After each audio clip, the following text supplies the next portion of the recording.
Hi friends, welcome to கலை சமையல். இன்னைக்கு வீடியோவில் வந்து பார்த்தீங்கன்னா ஒரு சூப்பரான ரெசிபி பார்க்க போகிறீங்க. என்ன அப்படின்னு பார்த்தீங்கன்னா பிசிபெலாபாத். இது சில பேர் கேள்விப்பட்டிருப்பீங்க, சில பேர் சாப்பிட்டு இருப்பீங்க. ஸோ இது வந்து கர்நாடகா, பெங்களூர் சைடில் ரொம்ப ஃபேமஸ். ஸோ அது எப்படி செய்கிறதுன்னு இன்றைக்கி வீடியோவில் பார்க்கலாம். வாங்க வீடியோக்குள்ளே போகலாம். ஃபஸ்ட் வந்து பார்த்தீங்கன்னா நான் ரைஸ், ஸோ நார்மல் சாப்பாடு செய்கிற ரைஸ் வந்து பார்த்தீங்கன்னா ஒரு டம்ளர் அளவுக்கு நான் ரைஸ் எடுத்துக்கிட்டேன். ஸோ இப்போ சாம்பாருக்கு நம்ம வைக்கிற பருப்பு இருக்குல்லையா, ஸோ அதில் வந்து பார்த்திங்கன்னா ஒரு 3/4 டம்ளர் அளவுக்கு அந்த பருப்பு இந்த ரைஸ் கூட ஆட் பண்ணிடுறேன். ஸோ இதை நல்லா ஊற வச்சு எடுத்துக்கலாம். நான் வந்து பார்த்திங்கன்னா ஒரு 1/2 hour வந்து இந்த அரிசியும் பருப்பு ரெண்டையும் ஒன்றா சேர்த்து நல்லா தண்ணியில் ஊற வச்சுக்கிட்டேன். ஸோ இதை ஊற வச்சு கழுவி தனியாக வச்சுக்கலாம். ஸோ நெக்ஸ்ட் வந்து பார்த்திங்கன்னா இந்த பிசிபெலாபாத் செய்கிறதுக்கு என்னென்ன வெஜிடபிள்ஸ் தேவைன்னு பார்த்துக்கலாம். ஸோ தக்காளி, கேரட்டு, பீன்ஸு, நூக்கு இது எடுத்துக்கிட்டேன். நீங்கள் உருளைக்கிழங்கு, முருங்கைக்காய், கத்திரிக்காய் எது வேணாலுமே இதில் வெஜிடபிளாக ஆட் பண்ணிக்கலாம் அவங்க தேவைக்கு ஏற்ற மாதிரி. ஸோ நான் வந்து பார்த்திங்கன்னா இந்த வெஜிடபிள்ஸ்லாம் எடுத்துருக்கேன். பச்சை மிளகாவும் இஞ்சி பூண்டு இடித்து வச்சுருக்கேன். ஸோ நீங்கள் பார்த்துக்கலாம் என்னென்ன வெஜிடபிள் நான் எடுத்துருக்கேன்ட்டு. நம்ம ஆல்ரெடி கழுவி க்ளீன் பண்ணி வச்சுருக்கேன் அந்த அரிசி பருப்பு இது மிக்சிங் கூட வந்து பார்த்திங்கன்னா மஞ்சள் தூள் வந்து ஒரு டீஸ்பூன் அளவுக்கு மஞ்சள் தூள், 4 பச்சை மிளகாய், ஸோ கட் பண்ணி வச்சுருக்க வெஜிடபிள்ஸ் எல்லாமே இந்த தண்ணியிலே ஆட் பண்ணிக்கலாம். அதாவது நம்ம குக்கரில் இந்த பிசிபெலாபாத் செய்ய போகிறோம். எல்லா வெஜிடபிள்ஸும் இப்போ இதில் ஆட் பண்ணிக்கலாம்.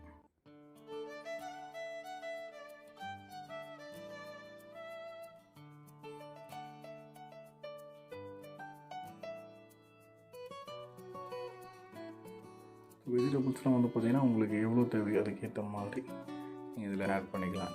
சரிங்களா, நான் ஒரு 3 பேர் சாப்பிட்ற அளவுக்கு ரைஸ் வச்சுருக்கேன். ஸோ அதுக்கேற்ற மாதிரி இந்த வெஜிடபிள்ஸ்லாம் எடுத்துருக்கேன். ஸோ டேஸ்ட்டுக்கு வந்து சால்ட் இதில் கொஞ்சம் ஆட் பண்ணிக்கோங்க.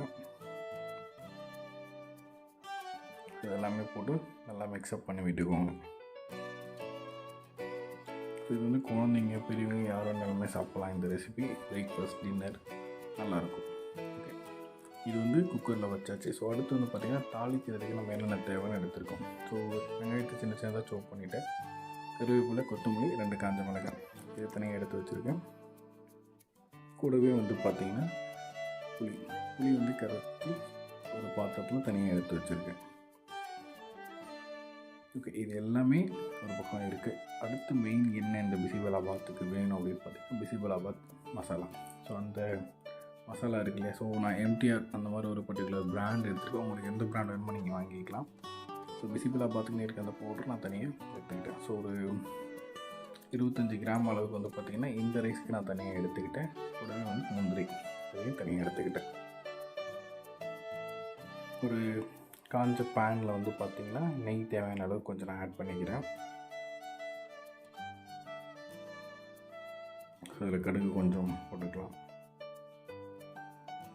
ஸோ அடுத்ததாக வந்து பார்த்திங்கன்னா கடுகு நல்லா பொரிஞ்சு வந்ததுக்கப்புறம் வந்து நம்ம வதக்கி ரெடியாக வச்சுருக்க முந்திரி இதில் ஆட் பண்ணிக்கலாம். காஞ்ச மிளகாய், முந்திரி அதெல்லாம் 1 by 1 ஆட் பண்ணிக்கலாம்.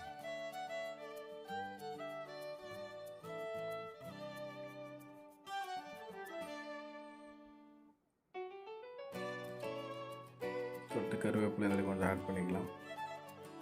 சின்ன சின்னதாக சூப் பண்ணி வச்சுருக்கேன் ஆனியனையும் அடுத்து இதில் கொஞ்சம் ஆட் பண்ணிக்கலாம்.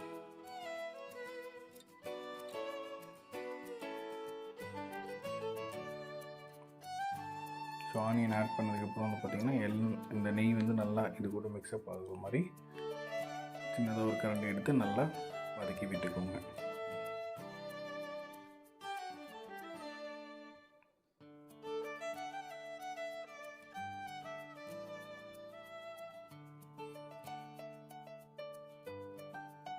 ஸோ அடுத்து வந்து பார்த்திங்கன்னா இதில் வந்து நம்ம புளிக்கரைசல் வச்சுருக்கோம் இல்லையா, ஸோ அந்த புளிக்கரைசல் வந்து இதில் இப்போ ஆட் பண்ணிக்கலாம்.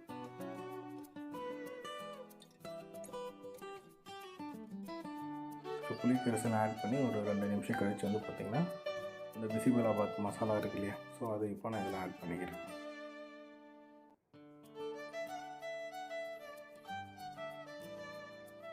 ஸோ மசாலா ஆட் பண்ணிட்டு நல்லா ஒரு மிக்ஸ்அப் பண்ணி விட்டுக்கோங்க. மசாலா வந்து உங்களுக்கு எந்த அளவுக்கு டேஸ்ட் வேணுமோ அதுக்கேற்ற மாதிரி ஆட் பண்ணிக்கணும். நான் வந்து ஒரு 25 கிராம் அளவுக்கு வந்து நான் ஆல்ரெடி உங்களுக்கு காமிச்சேன். அந்த ரைஸ்க்கு என்ன தேவையோ அதை மட்டும் நான் ஆட் பண்ணியிருக்கேன். ஓகே, இது ஆட் பண்ணிட்டு ஒரு 2 நிமிஷம் நல்லா கொதிக்க விட்டுட்டு நம்ம பொடி பண்ணி வச்சுருக்க கொத்தமல்லி தழை இப்போ இதில் ஆட் பண்ணிக்கலாம்.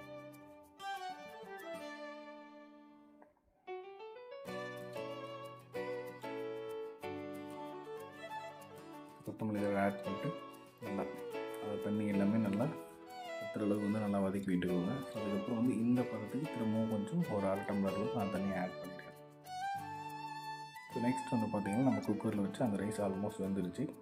ஒரு 5 to 6 விசிலுக்கு அப்புறம் வந்து பார்த்திங்கன்னா நான் குக்கர் ஓப்பன் பண்ணுறேன். ஸோ நம்ம ஆட் பண்ண வெஜிடபிள், ரைஸு, பருப்பு எல்லாமே சேர்ந்து இந்த மாதிரி நல்லா வெந்திருக்கு. நீங்கள் பார்த்தாலே தெரியும். ஸோ வாட்டர் வந்து கொஞ்சம் இருக்கிற மாதிரி இருக்கணும். ஏன்னா பிசிபெலாபாத் பார்க்கணும்போது நார்மல் ரைஸாகவே இருக்காது, கொஞ்சம் குழையணும் பொங்கல் மாதிரி. ஸோ அதுக்கேற்ற மாதிரி கொஞ்சம் வாட்டர் இருக்கிற மாதிரி பார்த்துக்கணும். அதனால் குக்கர்லேயே வந்து பார்த்திங்கன்னா நான் கரண்டிலே நல்லா மசிச்சு விட்டுருக்கேன். அந்த வெஜிடபிள், ரைஸ் எல்லாமே நல்லா மசிச்சு விட்டுக்கோங்க.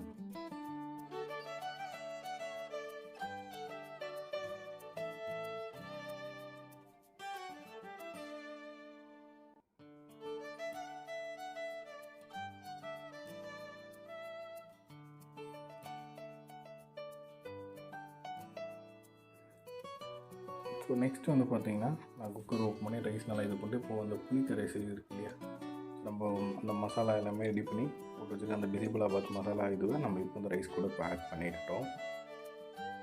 ஆட் பண்ணிட்டு நல்லா மிக்ஸ்அப் பண்ணி விட்டுக்கோங்க.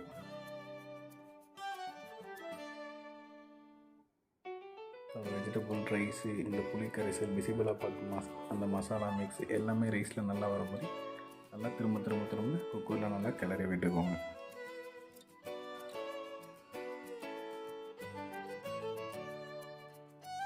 அவ்வளோதான், பிசிபெலாபாத் சாப்பாடு ரெடி ஆகிடுச்சு. ஸோ இதில் வந்து பார்த்திங்கன்னா நான் அடுத்த ஒரு பவுலில் சாப்பாடுக்காக சர்வ் பண்ணியிருக்கேன். ஸோ இது ரொம்ப ஹாட்டாக, அதாவது சூடாக சாப்பிட்டா தான் இதோட டேஸ்ட் இருக்கும். அப்படிங்கிறனால ரொம்ப சூடாகவே இப்போ நம்ம சாப்பிட போகிறோம்.